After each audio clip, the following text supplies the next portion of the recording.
Je vais essayer de lire sans micro. Si ça ne va pas, je le prendrai, mais je préférerais. C'est un texte qui a été demandé à Denis Guénoun dans les années 90. Hein, sur, en gros, il lui demandait de réécrire L'achat du cuivre, qui est un texte théorique de Brecht, mais qui est une mise en dialogue entre les différents métiers du théâtre. Il discute philosophiquement de tout cela. Et en lieu et place de ce projet, il a écrit une lettre qui est lettre au directeur de théâtre, qui est un long monologue sur le théâtre. Donc j'ai choisi un petit extrait qui parle du public. Considère le rêve de théâtre pour tous. Voilà un rêve qui nous unit, par-delà nos divisions dures.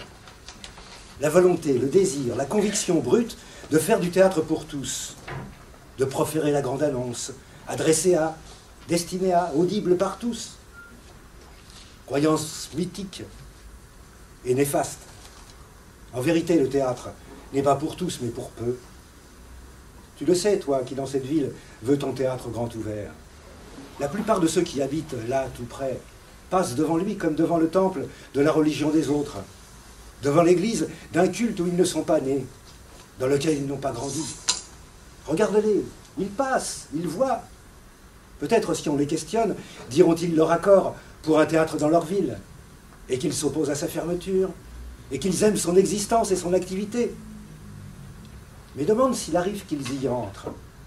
Tu sais bien, toi, le directeur, que le grand nombre, avec un sourire vague, répondra non. Pas le temps, pas l'habitude. Ils prétendront y entrer de temps à autre, rarement, ce qui est faux.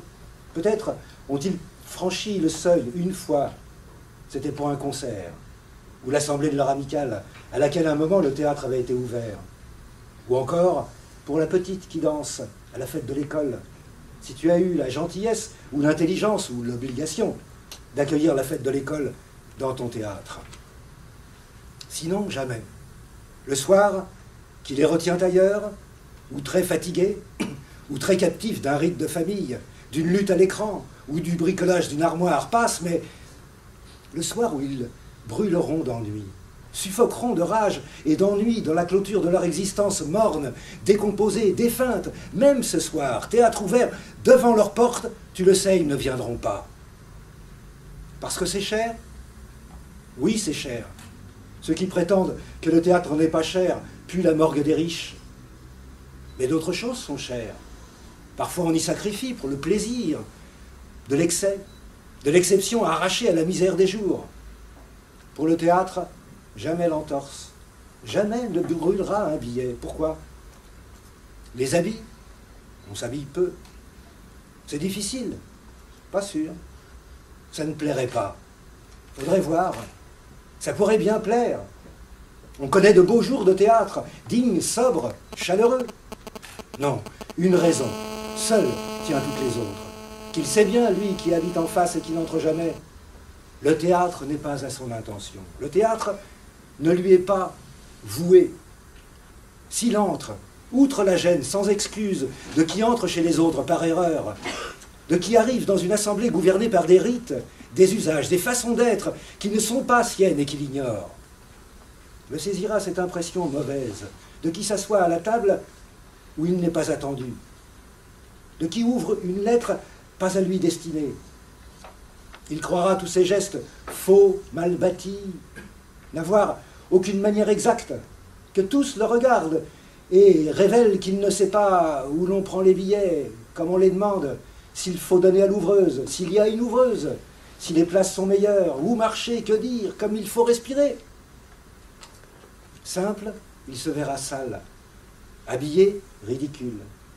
Il n'est pas à sa demeure, il est de trop, il dérange. Par une porte discrète, il sortira, courant, et s'il est sensible, pleurera peut-être de colère, un peu. Ton théâtre n'est pas pour lui. Normal, il est pour d'autres. Pensé, construit, ouvert pour d'autres que lui. Qui? Nous le savons, mais il est difficile de le dire sans un effort. Ainsi, les théâtres de la comédie bourgeuse à Paris, sur les boulevards, ils sont pour les bourgeois, bien sûr. Et comme la bourgeoisie, à l'ancienne, n'a pas son allant d'autrefois, ces théâtres ne sont pas pour la grande, qui s'en moque, mais pour la moyenne, peu cultivée, traînarde, qui veut rire de soi, et ainsi se persuader de la persistance de son privilège. La grande court d'autres sites, mais ne parlons pas d'elle.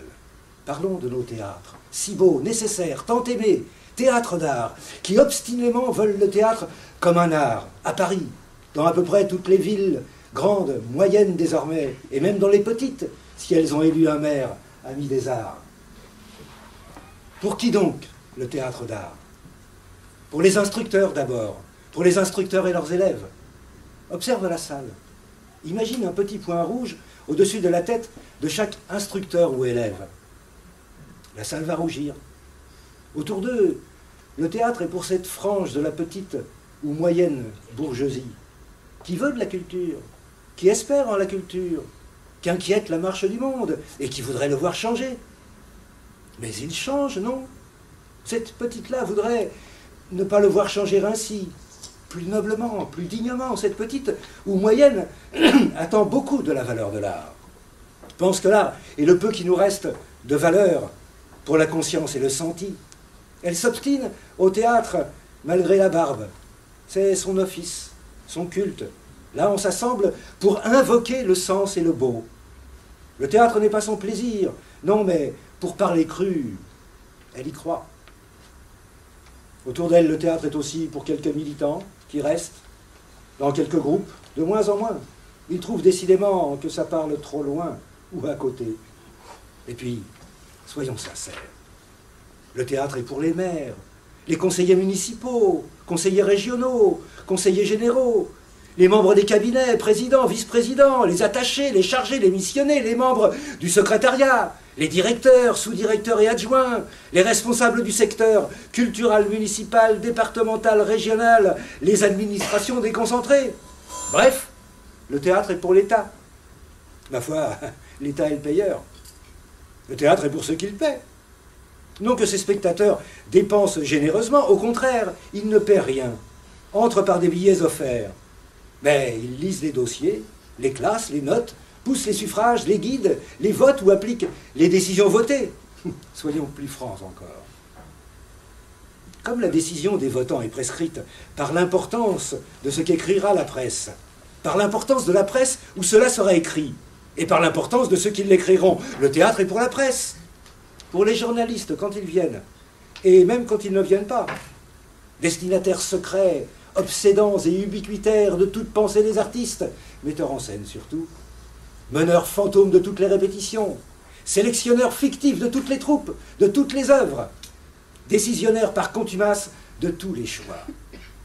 Ils ne viennent pas souvent, pensent ailleurs, écrivent peu, souvent mal, qu'importe.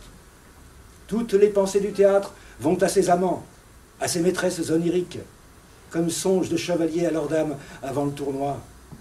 Le théâtre est pour eux et il faut être encore plus franc, encore plus sincère.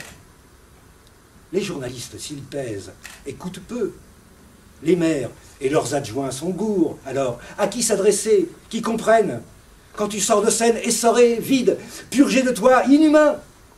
Vers qui lever ton regard, capitaine coulé au fond de l'angoisse, qui a souffert la soirée du plus loin, du fond de la salle ou de la cabine, avec haine de toi, haine des acteurs, du plateau, de la terre et du mensonge céleste, parce que le théâtre n'est pas exactement conforme à la figure légendaire que tu lui voulais? À qui nous adresser, qui nous comprenne, nous aime, sache notre calvaire? Sinon, à nous-mêmes. Allons, que saute l'aveu. Le théâtre est pour nous, gens de théâtre. Le bout de la salle à qui nous lançons nos cris, nombreux ou clairsemés. Ce sont les acteurs, régisseurs, décorateurs, producteurs, metteurs en scène divagants qui errent chaque soir au spectacle, même crevant l'ennui. Ce sont eux qui prêtent l'oreille, passer la chute, en coulisses, à la porte ou au bar. Il faudra lire leurs pâmoisons, leur tendresse expressionniste, leurs élans, leurs embrassades, déchiffrer si on aime, si ça marche, si ça marchera. Et quand tombe le destin, infiniment commenter avec eux les heures et malheurs de ce qui est advenu, à eux aussi advenu la veille, ou qui les guettera hagard le lendemain, Le théâtre est pour les gens de théâtre, sans fin, sans trêve. Le théâtre est devenu miroir, étang, théâtre pour soi, surface aquatique vertigineuse, où le regard s'admire, s'aime, avant que le reflet le happe, que la mort le boive. Quelle bienvenue éprouverait-il, ton voisin d'en face, s'il essaie de venir? Le théâtre est pour l'État, pour la presse et pour soi, ce qui compose tout ensemble un petit milieu clos, mortifère, autophage, où chacun file ses apparitions, sa métaphysique, c'est-à-dire sa carrière, sous les yeux généreux et attendris des instructeurs et de leurs élèves. Merci à eux qui font un peu de nombre. Le théâtre ne se dit pour tous qu'à la fin de se cacher, comme une mauvaise feuille sur les belles parties honteuses de l'homme, la vérité de son pour qui